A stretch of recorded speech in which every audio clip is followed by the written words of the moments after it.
Selamat pagi sahabat Polantas Kota Banda Aceh.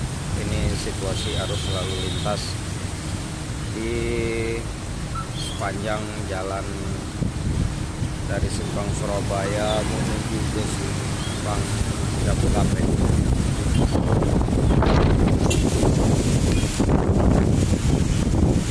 Untuk rekan-rekan sahabat Polantas, ini situasi terkini padat merayap karena posisi